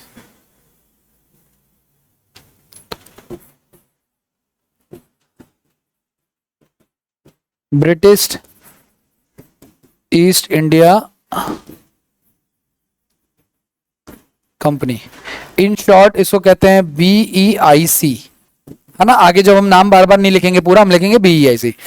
ठीक है, अब ध्यान से सुनना गई, इस कंपनी का एस्टेब्लिशमेंट जो है, ब्रिटिश ईस्ट इंडिया कंपनी जो है, इसका एस्टेब्लिशमेंट की बात करें, किसकी बात करें अगर हम उसे एस्टेब्लिशमेंट समझते हो ना आप लोग, स्थापना की अगर हम बात करें, तो इसकी स्थापना जो हो रही है गाइज वो हो रही है 31st की नाइट को चिल कर रहे थे, तभी इन्होंने क्या कर दिया, पार्टी करते करते इन्होंने प्लान बनाया कि क्या बनाते हैं, एक कंपनी बनाते हैं। ठीक है ना, तो 1600 इसका एस्टेब्लिशमेंट हो गया ये चीज। ठीक है ना। अच्छा, ये कंपनी जो है चली जाती है, इनको पहले इंडिया की परमिशन नहीं मिलती है। 1601 में गाइज ये पता है कहां जाते हैं, ये चले जाते हैं, ये जो ब्रिटिश ईस्ट इंडिया कंपनी है ये बिजनेस करने निकल जाता है 1601 में। कहां पे? इंडोनेशिया। कहां पे? इंडोनेशिया। इंडोनेशिया चले जाते हैं। इंडोनेशिया आपको पता है इंडिया से थोड़ा सा और आगे है। ठीक है ना। 16 इंडोनेशिया में भी इनकी दाल नहीं गलती, वहां मजा नहीं आता, क्योंकि उस समय जो सबसे ज्यादा जो सेंटर था ना बिजनेस का वो इंडिया था। 1608 में गए ये इंडिया में आते हैं। ठीक है ना, इनको परमिशन मिल जाती है पीछे से इंग्लैंड से, तब तक इंडिया में करने का। ठीक है, तो 1608 में जब आते हैं तो गई इनका एक बंदा है, नाम उसका कैप्टन हॉकिंस। क्या नाम है इसका? कैप्टन हॉकिंस नाम है। समझते जाना, इससे बहुत सारे क्वेश्चन आते हैं। कैप्टन हॉकिंस नाम है। ठीक है, और जिस शिप से ये आया था गई, जिस शिप से आया था उसका नाम था हेक्टर। क्या नाम था जहाज का? हेक्टर। केबीसी में 1 करोड़ का सवाल था ये, 1 CR का, कि कैप्टन हॉकिंस जिस जहाज से भारत आया था उस जहाज का नाम क्या था। ठीक है। अच्छा, ये आया कहां पे? ये आया सूरत में। कहां आया? सूरत में आया। कब आ रहा? 1608 में आ रहा है। कब आ रहा है? 1600। अकबर की डेथ कब हुई थी? तुम लोग की क्लास में एक बंदा था जिसका नाम था जुनैद। ठीक है ना, उसको सारी डेट्स पता होती थी। अगर मैं अभी पूछता ना उससे कि अकबर की डेथ कब हुई थी, ठीक है, तब कब हुई थी अकबर की डेथ? 1605 में। कब हुई थी? ठीक है ना, 1605 में हुई थी गई। और अकबर के बाद नया राजा कौन स्टैब्लिश हुआ? जहांगीर हुआ। कौन स्टैब्लिश हुआ? क्योंकि आपको पता मुगलों का जो सीक्वेंस था वो तो यही था ना, बाबर, हुमायूं, अकबर, जहांगीर, शाहजहां। और तो अकबर के बाद तो इस समय जब ये आया उस समय मुगल एम्पायर कौन था भाई? जहांगीर था। उस समय मुगल एम्पायर कौन था? मुगल एम्पायर जो था वो जहांगीर था। अच्छा, एक चीज और सुनो तो सही, जब ये पहली बार इंडोनेशिया में गए तब तक ये पता है ये ब्रिटिश ईस्ट इंडिया कंपनी वाले इंग्लैंड के राजा से परमिशन मांग रहे थे, परमिट मांग रहे थे। किस चीज? कहां पे बिजनेस करने का? इंडिया में। और इनको परमिट मिल गई थी 1605 में मिल गई थी। कहां पे? कब मिल गई थी? 1605 में। मतलब तब की परमिट मिली थी जब जिस समय इंडिया में किसका शासन था? अकबर का। किसका शासन था? ठीक है ना, किसका शासन था? अकबर का। तो ये आते हैं इंडिया में। ठीक है ना, लेटर वही है, पुराना वाला ही है। तो ये जो हेक्टर कैप्टन हॉकिंस है, ये जहांगीर को लेटर पढ़ के सुनाता है, और लेटर में किसका नाम है? तो जहांगीर खुश होता है, पिताजी का नाम ले रहे हैं, बाई रिस्पेक्ट, वो भी दूसरे गांव का राजा, हाँ, दूसरे देश का राजा। तो जहांगीर खुश होता है। ठीक है ना, लेकिन वो कैप्टन हॉकिंस को परमिशन नहीं देता है। कैप्टन हॉकिंस को परमिशन नहीं देता है। ठीक है, तो वो उसको क्या देता है? उसको 2-3 चीजें देता है वो। एक तो देता है उसको टाइटल। क्या देता है वो उसको? टाइटल मतलब उपाधि। गई टाइटल मतलब क्या? उपाधि। किस चीज की उपाधि देता है वो उसको? इंग्लिश खान की उपाधि देता है। क्योंकि ये इससे सीख के आया था कि अरबी वाले इंग्लिश खान की उपाधि, क्योंकि ये जो कैप्टन हॉकिंस है ना, ये इससे कम्युनिकेट करता था किस लैंग्वेज में? उर्दू में, तो हिंदी में, नहीं, अंग्रेजी में, फारसी में। किस में? कोई पूछेगा मुगलों की ऑफिशियल लैंग्वेज क्या, तो क्या कहोगे? फारसी में। तो फारसी में कम्युनिकेट किया। तो 2 बातों से इंप्रेस हुआ। एक ही हमारी भाषा बोल रहा है, दिखने में भूरा भूरा सा है, और भाषा कैसी बोल रहा है, हमारी वाली। आपको भले ही अपनी भाषा से उतना प्राउड शायद फील ना होता, from wherever you people belongs to, हो सकता है ना कि आज के जनरेशन को फील ना, लेकिन पहले के लोग जैसे ही अपनी लैंग्वेज में बोले ना, कोई राजस्थानी में, गुजराती में, गुजराती को देखना तुरंत वो कोशिश करे, अगर उसको रैंडम मिल गया ना रोड पे कोई, तुरंत वो एक नंबर भी एक्सचेंज हो जाएगा, ठीक है ना। बिहारी को मिले तो कोई बात नहीं, छोड़ो हटाओ, लेकिन Gujarati proudly number exchange, Marathi भी कर सकते हैं, राजस्थानी भी करेंगे, हरियाणवी भी कर सकते हैं, ठीक है ना। और हरियाणवी भले ही दिल्ली में ना करे, किसी अदर स्टेट में तो कर सकते हैं, क्योंकि यहाँ तो हरियाणवी का है ही ये वर्चस्व, वो चीज़ है, ठीक है ना, वो चीज़ है। तो ये कहानी है। तो लैंग्वेज सेम होने की वजह से जो है वो आपका, तो इसने देखा ये मेरी लैंग्वेज बोल रहा था, इसको इंग्लिश खान का, या इसको हिंदी में कहे तो इंग्लिश खा का टाइटल इसको देता है। वो कौन देता है इसको? जहांगीर देता है। जहांगीर का मतलब क्या होता है? जहांगीर के नाम का मतलब क्या है?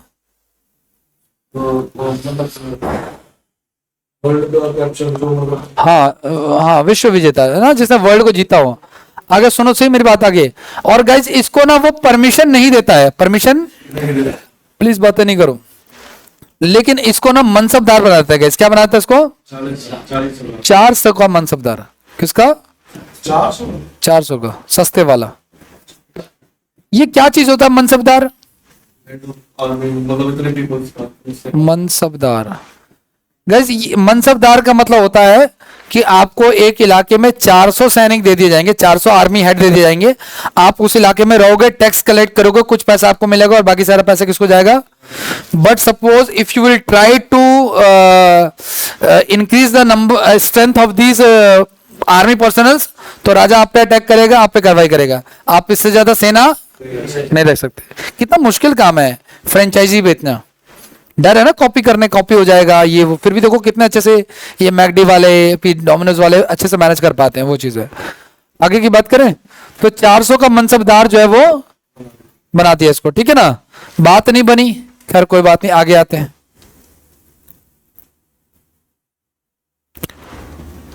नेक्स्ट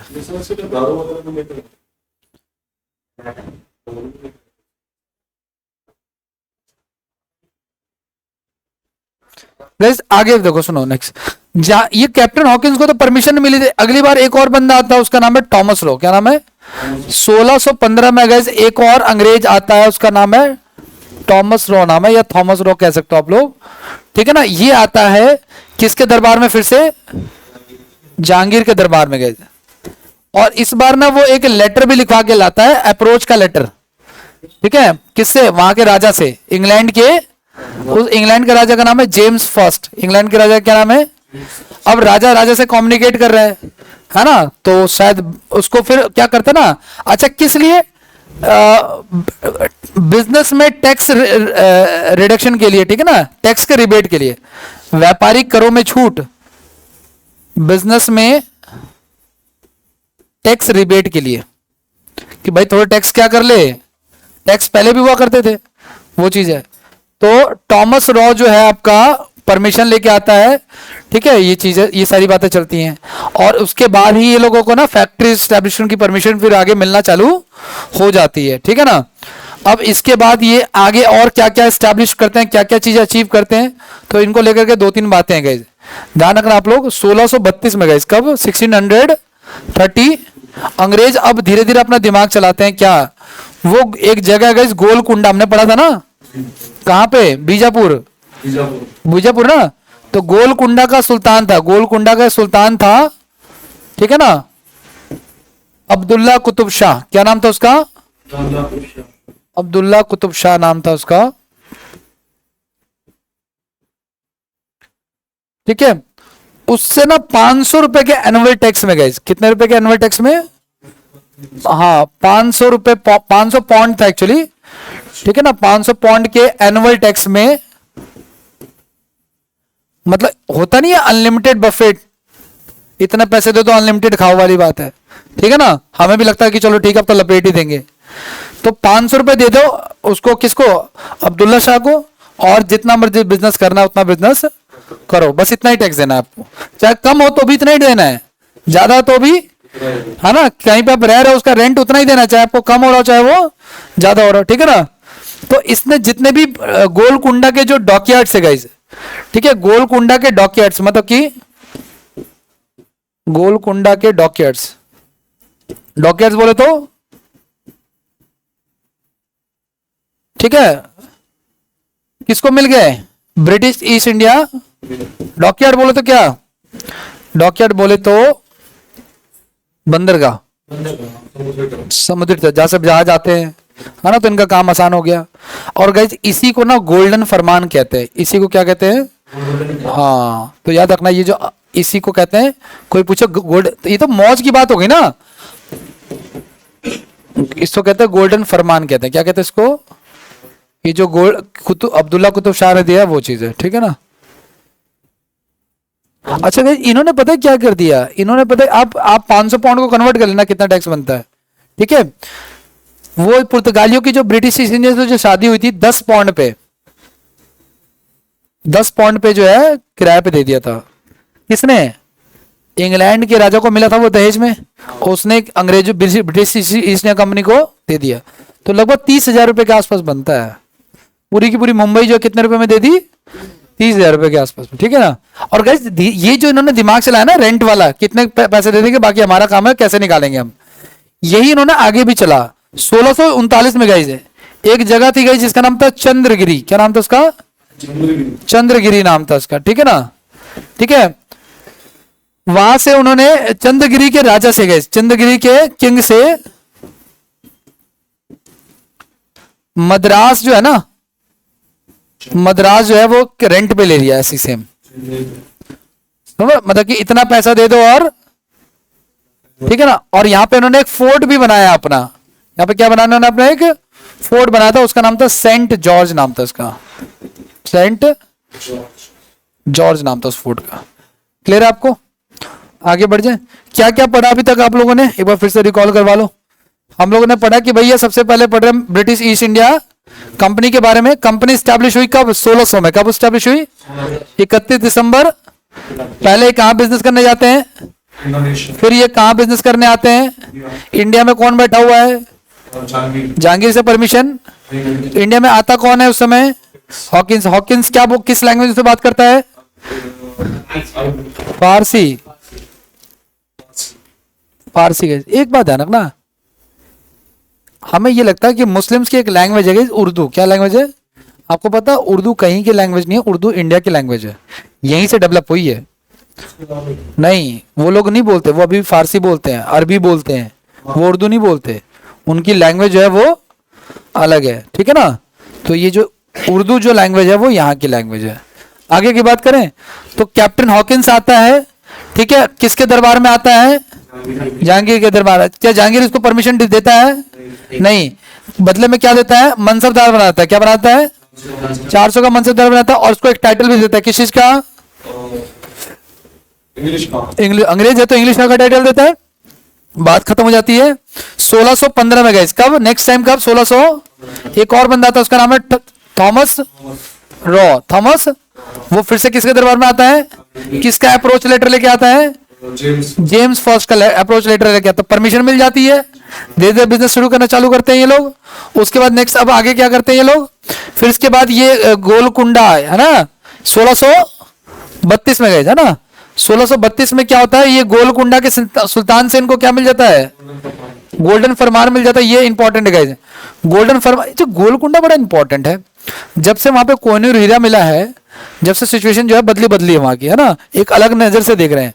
और आपको मैंने कई बार बताया है कि इंडिया में कुछ एक जगह ऐसी है जहां से ना, जैसे मैंने आपको बताया था एमपी एक जगह है, कौन सी जगह है, एक आपको पता ही है, मध्य प्रदेश है ना, मध्य प्रदेश में एक डिस्ट्रिक्ट है उसका नाम है पन्ना डिस्ट्रिक्ट। क्या नाम है उसका, मतलब डिस्ट्रिक्ट का नाम ही क्या है, पन्ना। इसे स्टोन, स्टोन होता है ना, पन्ना, रूबी, नीलम, है ना, वो चीज है। जैसे आपकी नौकरी लगेगी 4-5 घर वाले पहना देंगे तुरंत ही कि बेटा नौकरी पे बना रही हो बस, तो ठीक है ना, वो चीज है। और अभी आपको नहीं पूछा जा रहा है, लेकिन देखना जैसे आपके पिताजी पहन रहे होंगे अंगूठिया शायद एक आधे, या आगे पहनेंगे, या आप में कहीं में नहीं भी होता कल्चर, जैसे मैं पहनता तो ऐसा लगता साउथ का हीरो है, तो मैं पहनता ही नहीं, इतनी बेइज्जती मैं नहीं झेल सकता, ठीक है, वो चीज है। तो मैंने शादी में भी जो अंगूठियां मिलती है ना, वो भी मैंने हार्डली उसी दिन पहनी होंगी बस। उसके बाद वो कहाँ है पता नहीं है, और मेरा कोई इंटरेस्ट भी नहीं है उसमें। अच्छा लगेगा कि मैं, ठीक है, यूं यूं करूं, ठीक है, 4-5 मोटी मोटी अंगूठियां पहन के। कलर भी हमारा वैसे ही थोड़ा सा, ठीक है। तो गाइस डिस्ट्रिक्ट का क्या नाम है? पन्ना। और वहां से पता है क्या निकलता है? क्या निकलता है वहां से? तो वहां के ना मजदूरों का एक ही काम है, सुबह उठो, माइन में जाओ, काम करो। पूरे साल में अगर एक भी मिल जाए ना, एक भी, जिसकी वैल्यू 2 करोड़ रुपए, कितनी वैल्यू है उसकी? तो उसका 2% दे देंगे उसको। उसका 2%, 2 करोड़ का 2%, कॉमर्स वालों 20,000। अरे प्रभु जी, तुम चंदन हम पानी। 2 करोड़ का 2% यार, 2 दूनी 4 तो वैसे दिख रहा है मुझे। 4 लाख, कितना? 4 लाख ना, तो 4 लाख रुपए मिल गए, ठीक है ना। 4 लाख डिवाइड बाय 12 तो कितना हो गया हमारा? बात की 36, यानी महीने के लगभग 30-40 हजार के आसपास वो कमा लेगा, है ना। एवरेज तो ये बना ना, एक हीरा मिलने से। और आप सर्च करना, आए दिन ये सब मिलता ही रहता है वहां पे, ठीक है ना, क्योंकि वो माइन ही है, वो जगह ही ऐसी है। अगर गलती से तुमने वो छुपा लिया, सपोज करो निखिल ने सोचा कि मैं तो दबा लेता हूँ हीरा, ठीक है ना, वो चीज है। और अगले दिन BMW में घूम रहा है, सरकार इसको ऐसा लपेटेगी कि जो 4 मिलने थे वो भी चले जाएंगे, और वो BMW वगैरह भी। क्योंकि अचानक से तुम गायब हो जाओ, सरकार से पूरा नजर होता है उस पर, पूरी चेकिंग होती है। मैं जब अपने BBA कर रहा था, मैं कॉमर्स से ही हूँ, मैं BBA जब कर रहा था इंटर्नशिप के लिए, मैं यामाहा के उसमें गया था प्लांट में, यामाहा जहाँ पे बाइक बनती है। ये FZ जितना चलाता है ना, सब 60-60 सेकंड में उतर जाती है बन करके, 60 सेकंड्स में, 1 मिनट में पूरी बाइक को असेंबल कर देते हैं, पूरी बाइक को। सोचो एक दिन में कितनी बाइकें वो बनाते होंगे। 60 सेकंड में 1 किलोमीटर लंबी वो है, एक प्लेटफॉर्म है, मतलब वो जैसे कहते हैं एक्सेलेटर टाइप का, उस पर बाइक का वो रखा, स्केलेटन जोड़ते गए, जिसका जो काम है वो ऐड करता गया। With in A second bike assemble हो जाती है, फिर चेक हो जाती है, रख देते हैं। जब वो आप शाम को प्लांट छोड़ के जाओगे ना, आपका एक एक कपड़ा, एक एक बैग आपका चेक किया जाएगा।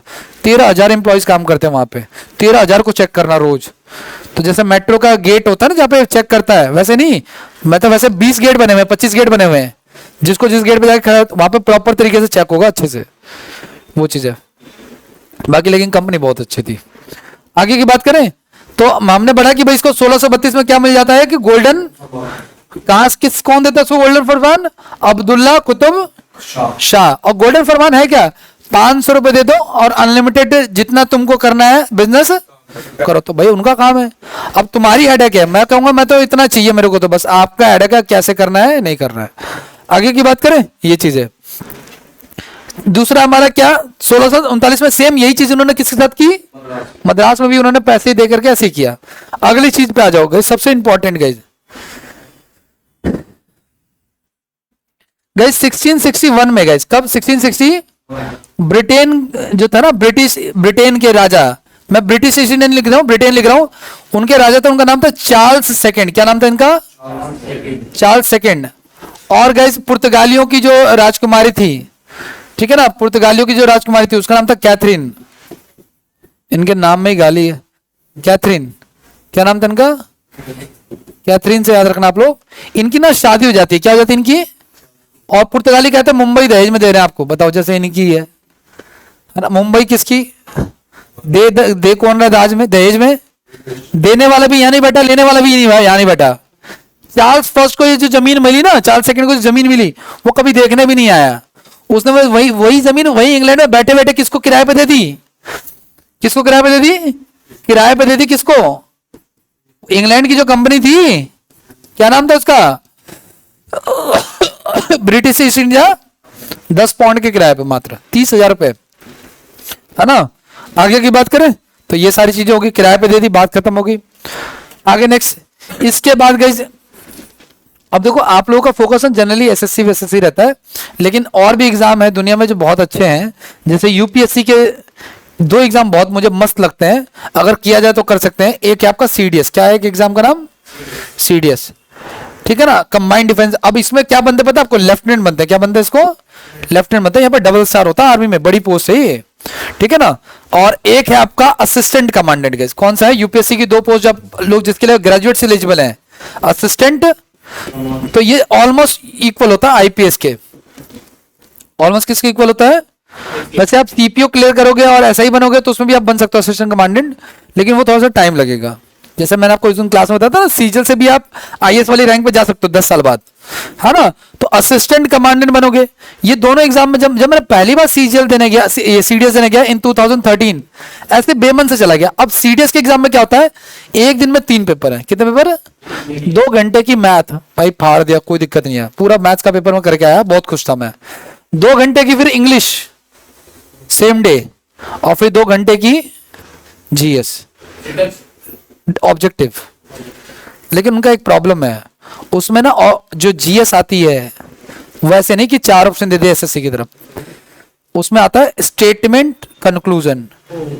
जीएस जो आती है वो कैसी आती है, ठीक है ना। तो जब मैं पहली बार, उस समय मेरी जीएस वीक थी, मैथ्स वास तो करके आ गया, जब मैं मैथ्स और इंग्लिश पूरा लपेट के आ गया तब मुझे यकीन हो गया। अब मैं चाहता हूं कि आप लोग 2 एग्जाम, ताकि आपको पता चले कि जो आप इंग्लिश पढ़ रहे हो, जो आप मैथ्स पढ़ रहे हो ना, वो बहुत इजी है। जो एसएससी की मैथ्स कर लेगा ना, और जो एसएससी की इंग्लिश कर लेगा, वो ऑलमोस्ट हर कंपटीशन की इंग्लिश कर लेगा, ऑलमोस्ट हर कंपटीशन की। मैथ्स और इंग्लिश की बात करो मैं। बस बैंकिंग में थोड़ा सा ये है कि बैंकिंग में ना आपको ना पैसेज के रीड करने की, आपका जो आरसी वाला जो वो है टॉपिक है, वो आपको स्ट्रॉन्ग करना पड़ेगा। खैर कोई बात नहीं। तो वहां पे जब मैं जीएस का एग्जाम दे रहा था, उसमें एक क्वेश्चन आया। क्या क्वेश्चन आया? क्वेश्चन ये था हमारा कि ब्रिटिश ईस्ट इंडिया कंपनी ने ना 3 गांव, कितने गांव? 3 गांव। एक का नाम था गोविंदपुरी, एक गांव का नाम क्या था? गोविंदपुरी, एक का नाम था सूतानुती, और एक का नाम था कालीकता। ये 3 गांव जो है गाइस, इन्होंने रेंट पे लिया, समझ रहे हो क्या आप लोग? और इन 3 गांव से उन्होंने कलकत्ता शहर बसाया, ठीक है ना। जैसे उन्होंने वहां पे किया, कहां पे किया? ये गोलकुंडा में किया। जैसा उन्होंने मद्रास में किया, वैसे ही कहां पे कर रहे थे अब ये? कलकत्ता। 500 रुपए में पाउंड में कलकत्ता शहर स्टैब्लिश कर दिया, ऐसा कुछ। तो जब ये क्वेश्चन आया ना, तो मैंने पहली बार मुझे पता चला कि ऐसा कुछ हुआ भी था, मुझे पता ही नहीं था। क्वेश्चन में इतनी इन्फॉर्मेशन थी कि पता चला क्वेश्चन से ही लाइटेंड हो रहे हैं हम लोग। क्या क्वेश्चन में इन्फॉर्मेशन कि अंग्रेजों ने 3 गांव, कालीकता, सूतानुती और गोविंदपुरी को मिला के गांव स्टैब्लिश किया। अब उसको लेकर के फिर आगे क्वेश्चन पूछा था, तो मुझे तो क्वेश्चन से पता चला कि ऐसा कुछ हुआ था, ठीक है ना। तो ये क्वेश्चन हो गया। एक क्वेश्चन और आया था उसमें कि 1333 में मोरक्को से एक यात्री आया था, नाम था उसका इब्न बतूता। क्या नाम था उसका? उसने किताब लिखी थी रहला, ये मैंने पढ़ाया भी था आपको। उसने किताब लिखी रहला। उस रहला में किस चीज की एक्सप्लेनेशन है, क्या बता रखा उस बुक में? ये क्वेश्चन आया था। जब मैं घर आया तो एक मेरी आदत होती थी, चाहे मैं एग्जाम दे के आऊं, ठीक है, मैं पहले बुक खोलकर पहले क्या क्वेश्चन मैच कर लेता था, उसके बाद ही मैं कोई काम करता था, ठीक है ना। या तो खाना खा लिया, भूख लगी तो फिर पहले क्वेश्चन मैच किया, मैथ के नहीं, जीएस वगैरह के, ताकि याद हो जाए वो। तो ये जब मैंने लूसेंट खोला, उस समय लूसेंट की किताब होती थी, ठीक है ना, और इतने स्ट्रक्चर तरीके से पढ़ाई होती नहीं थी उस समय, ठीक है। तो लूसेंट से मैंने मैच किया, तो इब्न बतूता वाली बात भी उसमें लिखी हुई थी लूसेंट में, और ये कालीकता वाला बात भी। तो लिखा किताबों में सब कुछ है, हम ध्यान नहीं देते हैं, कहने का तात्पर्य ये है, ठीक है, वो चीज है। अब आ जाओ। तो गाइस इन्होंने 3 गांव लिए, 3 क्या लिए इन्होंने? विलेजेस लिए। इन विलेजेस के क्या नाम थे? गोविंदपुरी, सूतानुती और कलिकता। और इन्हीं से इन्होंने एक शहर स्टैब्लिश किया जिसका नाम था कलकत्ता शहर बसाया। और कोई पूछे ना आपसे गाइस कि कलकत्ता शहर किसने स्टैब्लिश किया, तो कह देना जॉब चारनॉक। किसने स्टैब्लिश किया? जॉब चारनॉक ने। अब ध्यान रखना, जैसे चंडीगढ़, ध्यान से सुनना, जैसे चंडीगढ़ किसने स्टैब्लिश किया, जैसे मद्रास किसने स्टैब्लिश किया, जैसे अहमदाबाद किसने स्टैब्लिश किया, जैसे अजमेर किसने स्टैब्लिश किया, ये क्वेश्चन एग्जाम में आते हैं। जैसे कनाट प्लेस किसने स्टैब्लिश किया। जब मेरी वाइफ की शादी होकर आई, गुजरात से आई, और पहली बार जब हम सीपी की तरफ जा रहे थे स्कूटी पे, तो कह रही है कि यार ये जगह कहीं देखी हुई लग रही है। मैंने कहा रीलों में देखी होगी, रीलों में दिखती है सफेद सफेद पिलर। हाँ रीलों में देखिए, रीलों में देखिए, बहुत सारे रील बाज बनाते हैं, वो चीज कह रहा देखी देखी लग रही है। तो ये जो आपका है एडविन लुटियंस नाम है इस बंदे का। क्या नाम है क्या? एडविन लुटियंस, जिसने ये नई दिल्ली वाला इलाका बनाया। उसमें प्रेसिडेंट स्टेट था, ठीक है ना आपका, और ये सारा सीपी वाला इलाका, इंडिया गेट वाला इलाका, ये सारे इलाके थे, ठीक है। हाँ, राइसिनाइल से बना है।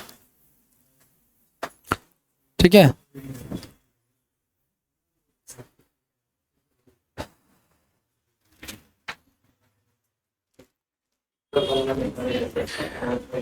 गाइस इन्होंने ना आगे ब्रिटिश ईस्ट इंडिया कंपनी ने 1700 में गाइस एक फोर्ट बनाया, एक फोर्ट स्टैब्लिश किया, और उस फोर्ट का नाम, प्लीज बातें नहीं करो, उस फोर्ट का नाम था फोर्ट विलियम। क्या नाम था इसका? फोर्ट विलियम नाम था इसका। ठीक है ना, ये याद रखना आपको। ठीक है, ये कलकत्ता में ही था। ठीक है, 1715 में एक बहुत इंपॉर्टेंट इंसिडेंट हुआ गाइस, ये बहुत इंपॉर्टेंट है ये पॉइंट। क्या गाइस, एक ना मुगल किंग हुआ करता था, एक मुगल राजा हुआ करता था, मुगल किंग नाम था, और उस मुगल किंग का नाम था गाइस फरुखशियर। क्या नाम था उसका? फरुखशियर था। ये जो फरुखशियर था ना गाइस, ये बीमार चल रहा था बहुत ज्यादा, बहुत ज्यादा। क्या चल रहा था ये? और इसका जितने भी, अब चूंकि ये राजा तो ऑब्वियस रहता है, इसके सुविधाएं होंगी, इसने दुनिया भर के डॉक्टर बुलाए होंगे, लेकिन जितने भी डॉक्टर आए थे उनमें से कोई भी इनका इसका इलाज, ये बहुत दुखी था। तो अंग्रेजों की तरफ से ना एक डॉक्टर गया गाइस, और उस डॉक्टर का नाम था हैमिल्टन। क्या नाम था उसका? हैमिल्टन नाम था इसका। ये हम पढ़ चुके हैं, है ना। हैमिल्टन ने जो है ना इसको ठीक कर दिया गाइस। और इसके बदले में क्या हुआ कि जितना भी हमारा ये जो ईस्टर्न स्टेट आप देख रहे हो ना, ये वाला, यानी कि नॉर्दर्न सरकार, अरुणाचल प्रदेश वाले जो कोस्ट है, यहाँ पे 4 स्टेट हैं गाइस, बंगाल, उड़ीसा, आंध्र प्रदेश और तमिलनाडु। इनके सारे इलाकों को जो है ना इसने अंग्रेजों के लिए टैक्स फ्री कर दिया। मौज लो, बात खत्म हो गई। ठीक है ना, ये चीज है। तो इस यहां से फिर अंग्रेजों की जो है, जो उनका जो काम करने का तरीका जो है वो चेंज हो गया। ठीक है ना, उनका पर्सपेक्टिव भी चेंज हो गया, वो सब चीजें। ठीक है, तो ये सारी बातें आपको ध्यान में रखनी है। अब आती गई ब्रिटिश ईस्ट इंडिया कंपनी के ना कुछ वो क्या नाम है, factories. British east India company की क्या फैक्ट्रीज, कहाँ कहाँ पे फैक्ट्री स्टैब्लिश की, वो देख लो आप लोग। ठीक है ना, तो सबसे पहली फैक्ट्री जो आपको लिखनी है गई, वो जब आए थे ना वहां पे 1608 में जब आए थे, तो जहांगीर ने परमिशन इनको, तो इन्होंने सूरत में एक फैक्ट्री एस्टैब्लिश की थी, लेकिन वो अस्थायी थी। अस्थायी बोले तो टेम्परेरी, टेम्परेरी थी। अस्थायी थी मतलब टेम्परेरी थी, क्योंकि जहांगीर की परमिशन थी नहीं, है ना। तो ये टेम्परेरी फैक्ट्री इन्होंने क्या करी थी, एस्टैब्लिश करी थी। एक और फैक्ट्री इनको एस्टैब्लिश हुई थी टेम्परेरी, मसूलीपट्टनम में। कहाँ हुई थी? मसूलीपट्टनम में। जहांगीर की परमिशन के ने परमिशन दी तो टेम्परेरी बनाया था। फिर एक आया 1616 में गए, ये उन्होंने अहमदाबाद में बनाया गया। कहाँ बनाया? अहमदाबाद में बनाया उन्होंने, गुजरात में। फिर 1632 में उन्होंने फैक्ट्री स्टैब्लिश की गोलकुंडा में। कहा? 1633 में गए बालासोर।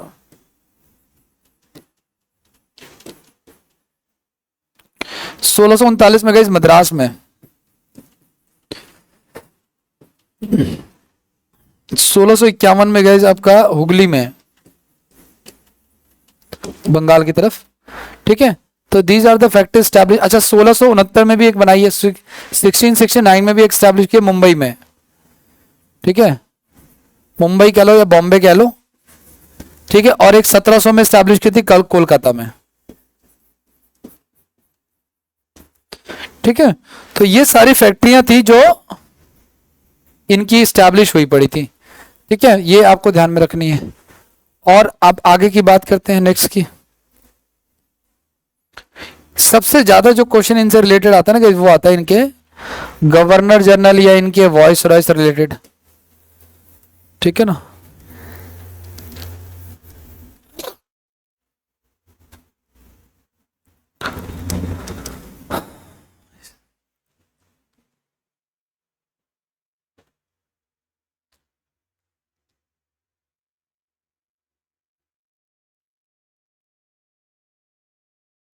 अब हम पढ़ने जा रहे हैं गवर्नर जनरल और वॉइस रॉयस। ठीक है ना,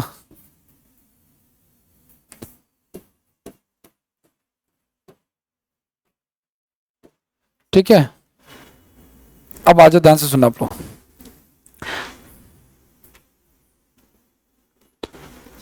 development of post, development of post. मेरी बात को गौर से सुनना आप लोग। गवर्नर जनरल या वॉइस रॉय, क्या चीज का है, ये नाम चेंज क्यों हो रहा है? तो ध्यान से सुनना गाइस, इनका ये ध्यान से सुनना गाइस।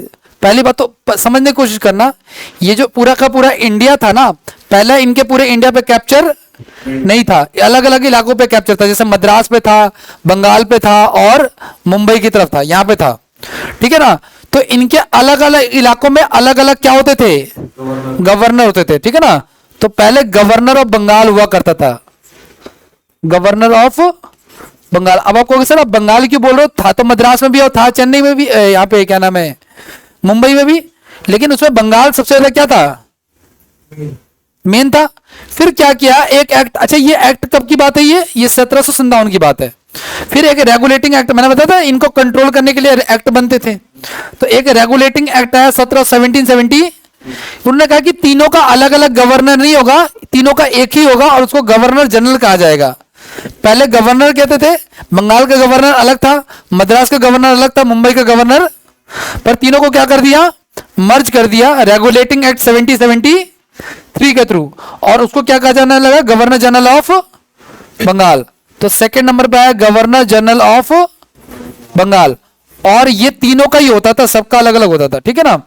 उसके बाद क्या हुआ गई, बाद में इनका लगभग एक और एक्ट आया था जिसका नाम था चार्टर्ड एक्ट। क्या नाम था उसका, चार्टर्ड एक्ट। अब ये चार्टर्ड एक्ट में क्या था, इनका लगभग लगभग कब्जा हो गया था पूरे इंडिया पे।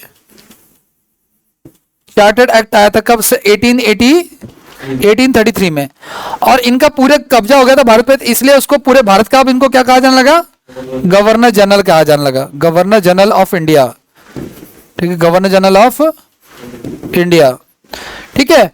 फिर आपको पता है कि 1857 में क्या हुआ था, रिवॉल्ट हुआ था ना, 1857 की क्रांति हुई थी। उसके बाद क्या हुआ कि ब्रिटिश ईस्ट इंडिया कंपनी का कंट्रोल जो है वो क्या हो गया। कईयों को ये लगता है कि हम पे अंग्रेजों ने शासन किया, हम पे अंग्रेजों ने रूल किया, लेकिन ऐसा नहीं है। हम पे अंग्रेजों ने कैसे रूल किया भाई, हम पे ऐसे रूल किया है, ये आए कब थे इंडिया में, 1600 में आए थे ना, मान लो 1600 में आए थे वैसे, और कब तक रहे, 1940,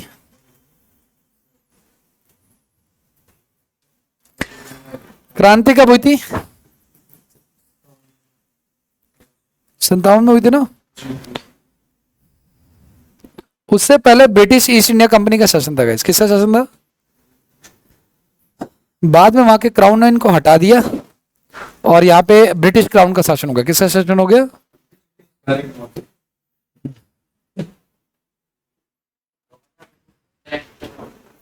क्या, नहीं डीएम से बहुत पावरफुल, प्रेसिडेंट की तरह, प्रेसिडेंट की तरह। रस ले रहे हैं, चक्कर आ रहे हैं।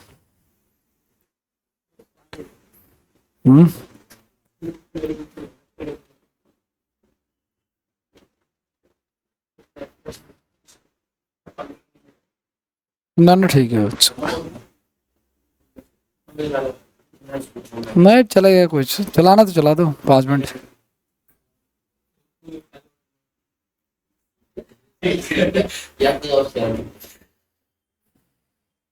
तो कोई अगर आपसे पूछे क्या हम पे अंग्रेजों ने शासन किया है, तो क्या कहोगे आप, नहीं, हम पे 2 कैटेगरी में शासन हुआ है, पहले हम पे कंपनी ने रूल किया, फिर हम पे अंग्रेजों ने रूल किया है ना। इसलिए जब अंग्रेज आ गए तो हमने गवर्नर जनरल और जो है बाकी सारे जनरल, गवर्नर और गवर्नर जनरल के पोस्ट खत्म कर दिए, और उसकी जगह पे हमने कौन सा स्टैब्लिश किया, वॉइसराय का पोस्ट। ये वॉइसराय मतलब होता है प्रेसिडेंट, एक तरह से क्या होता है, हेड ऑफ द कंट्री। तो जब देश आजाद हो गया ना गाइस, तो हमने वॉइसराय वाले पोस्ट को हटा करके उसकी जगह पे प्रेसिडेंट चूज कर लिया। लेकिन जब देश आजाद हुआ तो उस समय भी इंडिया में क्या वॉइसराय का पोस्ट था, तो हमने उसको वॉइसराय से हटा के वापस गवर्नर जनरल में कन्वर्ट कर दिया, ठीक है। वॉइसराय का मतलब होता है हेड ऑफ द कंट्री, और हेड ऑफ द कंट्री हमने किसको चूज किया है, प्रेसिडेंट को। किसको चूज किया है, तो 2 हेड ऑफ द कंट्री नहीं रह सकते। जैसे आपको पता कि यूनियन टेरिटरी जो होती है वो सेंट्रल गवर्नमेंट में आती है, इसलिए यूनियन टेरिटरी में गवर्नर नहीं होता, क्योंकि गवर्नर का मतलब भी हेड ऑफ द कंट्री होता है, हेड ऑफ द स्टेट होता है, ठीक है। और हेड ऑफ द स्टेट है कौन, प्रेसिडेंट। इसलिए यहाँ पे यूटी में गवर्नर नहीं होता, यहाँ पे लेफ्टिनेंट गवर्नर होता है। तो दिल्ली में गवर्नर नहीं है, यूपी में गवर्नर है, स्टेट में गवर्नर होते हैं, यूटीज में क्या होते हैं, लेफ्टिनेंट गवर्नर, ठीक है ना।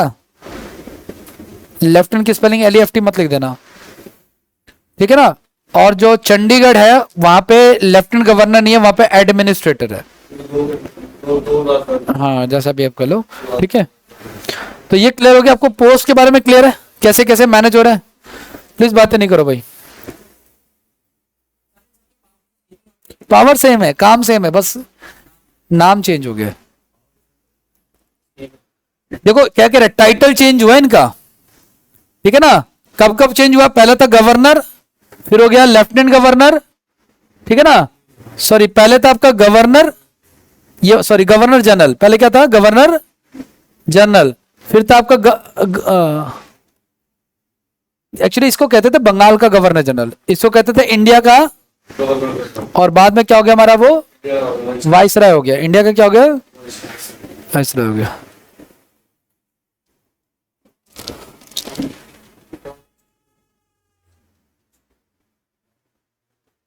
इसको ही रहने देते, बाकी नेक्स्ट में करेंगे हम।